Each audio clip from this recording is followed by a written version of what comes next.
और पर लगाया गया त्रिपुंड हमारे शिव की प्राप्ति का केंद्र बिंदु है। ऐरावत, तुम भगवान की स्तुति करो। ये सब मुझे पशु कह रहे हैं, जानवर कह रहे हैं, अपशब्द कह रहे हैं, इनके लिए मैं क्या करूं? अभी आपको कहा कि परम पूज्य मुरारी बापू जी अपने शब्द में कहते हैं कि जितनी निंदा, जितना अपशब्द सुनने को मिले, समझ लेना कि आप उन्नति की ओर बढ़ रहे। ऐरावत के पास में सारी सिद्धियां थी, ऐरावत के पास में सारा बल था, सारी सिद्धियां थी, निकल कर जा रहा था। क्रोध आ गया इंद्र को, क्रोध। इंद्र ने श्राप दे दिया ऐरावत हाथी को।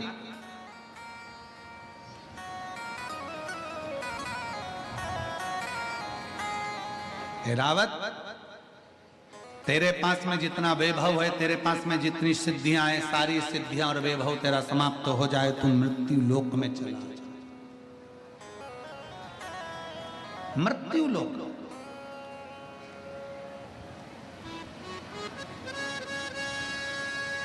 ऐरावत मृत्यु लोक में आया, सारी सिद्धियों के बीच।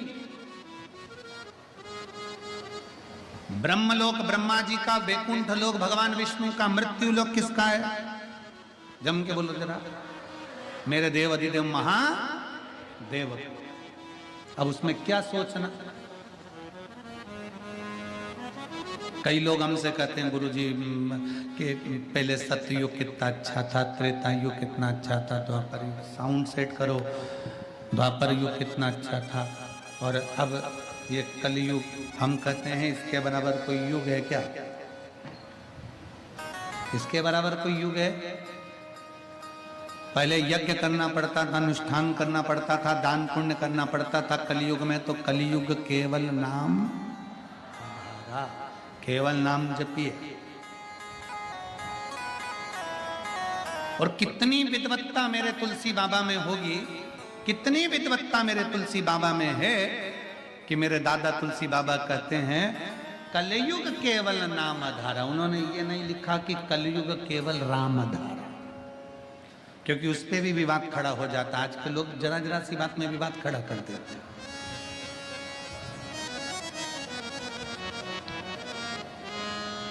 दुनिया में बहुत लोग हैं, कोई संतुष्टि है, कोई नहीं संतुष्ट है। होते कई लोगों को, कई ऐसे भी हैं जिनको संतुष्टि नहीं मिलती।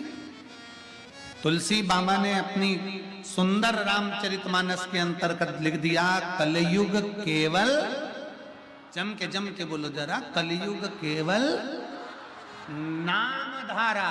राम नहीं लिखा, क्योंकि उनको मालूम था कलयुग आएगा, सारे अलग अलग पंथ में बढ़ जाएंगे। कोई शंकर को भजेगा, कोई राम को भजेगा, कोई कृष्ण को भजेगा, कोई दुर्गा को भजेगा, कोई दत्त को भजेगा, कोई किसी को भजेगा, कोई किसी को भजेगा। इसलिए तुलसी बाबा ने लिख दिया, मेरे तुलसी बाबा लिख देते हैं कि कलयुग केवल नाम आधारा। तुम्हारी मर्जी पड़े उसको भजो, पर भजो तो उसी से पार उतर जाओ। तुम्हारा मन पड़े उसकी भक्ति करो, तुम्हारा मन पड़े वो भजो। तुलसी बाबा कहते हैं तुम्हारा दिल कर जाए वो भजना प्रारंभ कर दो, नाम जप करो, नाम जप।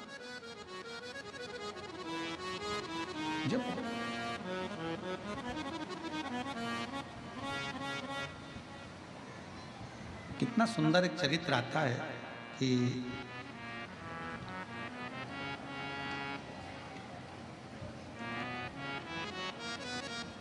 तुलसी बाबा जी की कुटिया में 3-4 चोर घुस गए।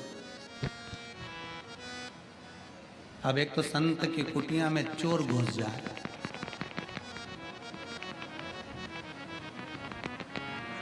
तो ईमानदारी से बोलना, चोर चोर रह पाएगा?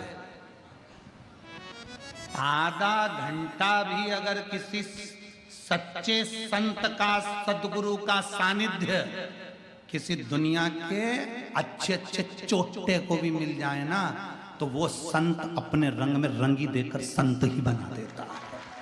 सच्चा संत, सच्चा साधु, सच्चा तपस्वी साधक उपासक अपने रंग में रंग देता। जैसे कल आपको कथा में कहा था कि हमारे वो जहाँ ठहरे वहाँ जीजी बोली कि हम फोटो खींचते हैं, कोई कैमरे से खींचे, कोई मोबाइल से खींचे, तुम क्या खींचते? हमने कहा शिव पुराण से तुम्हें खींच लेते हैं।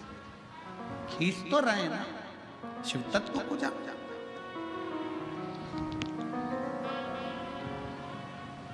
चार चोर चोरी करने के लिए गए बाबा के।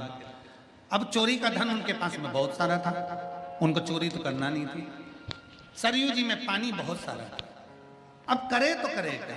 उन्होंने कहा, तुलसी बाबा के पास में पहुंचे और उनसे कहा, तुम नदी के तट पर रहते हो, तुम्हें तैरना आता होगा। तुलसी बाबा बोले, नहीं मुझे तैरना नहीं आता। तुम्हें तैरना नहीं आता? नहीं मुझे तुम्हें तैरना नहीं आता, तुम नदी के तट पर रहते हो। बाबा बोले, तैरना तो आता है, पर बात इतनी सी है कि सरयू मैया उफान पर पड़ी हुई है, मैं बूढ़ा आदमी मैं कहाँ तैरूंगा, तुम बताओ ईमानदारी से। नहीं, तुम्हें तैरना आता है, हमारे पास चोरी का सामान है, हम चोटते, ये सामान लेकर जाना है हमको उस पार, चलो छोड़ के आओ। तुलसी बाबा के मैं तुम्हारे हाथ जोड़ूं, मुझे बुढ़ापे में कहाँ ठंडे पानी में डाल, कहाँ ठंडे पानी में।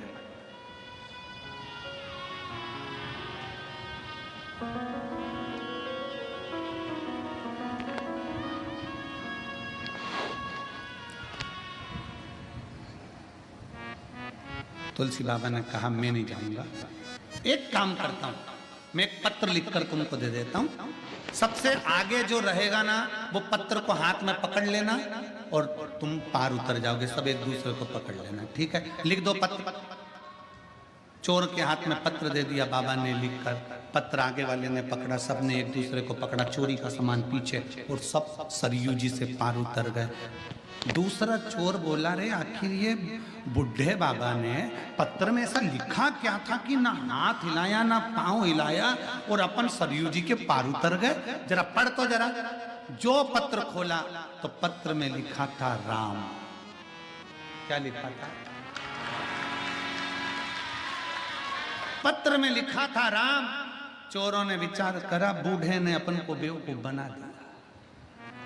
वापिस उनने पत्र पकड़ा, सबने हाथ पकड़े, वापिस तुलसी बाबा के पास पहुंच गए। ओ बाबा, ऐसा राम तो हम भी लिख लेते और हम भी पार हो जाते, इसमें कौन सा बड़ा बात है?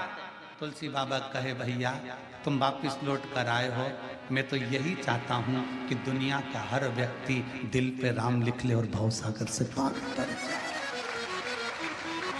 दिल से अपने हृदय में अपने चित्त वृत्ति में राम को रखो, पार उतर जाओगे। इसलिए बाबा कहे कि कलयुग केवल नाम आधारा और सुमर सुमरे नरे उतरे पार। आप भज लो, परमात्मा की भक्ति इतनी करो कि पार उतर जाओ। ऐरावत को लगा, श्राप दे दिया स्वयं इंद्र ने, तुम अपनी सत्ता से, अपने राजसी ठाट से, अपनी सिद्धियों से विहीन हो जाओ। ऐरावत भूमि पर आ गए, करूं क्या, मैं कहाँ जाऊं? ऐरावत रोता हुआ सबसे पहले कहाँ जाए तो सीधे कैलाश पर पहुंच गया। शंकर भगवान मौन होकर बैठे थे। ऐरावत किससे बात करे? नंदी से मिल गया। नंदी ने पूछा, तुम कौन? मैं हाथी, गज, ऐरावत हाथी, इंद्र का हाथी। इंद्र का हाथी ऐरावत। अच्छा, कैसे आना हुआ? मुझे श्राप लगा है, मैं यहाँ नीचे आ गया हूँ, पृथ्वी मेरी राज सत्ता सब विहीन हो गई, मेरी श्री चली गई, मेरी सिद्धियां चली गई। ये सारी सिद्धियां मुझे फिर कैसे मिल गई? मैं कष्ट में हूं, बहुत दुखी हूं, मैं हार चुका हूं, कैसे? जाओ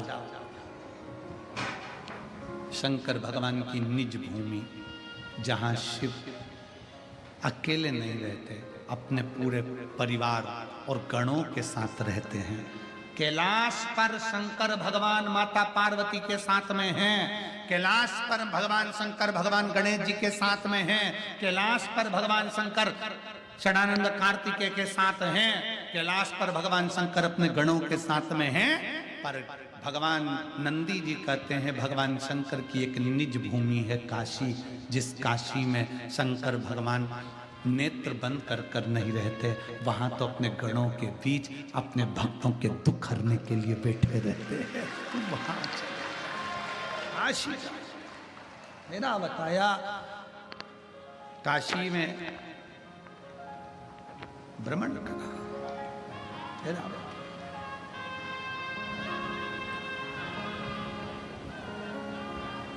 सात कोस के गोवर्धन बाबा,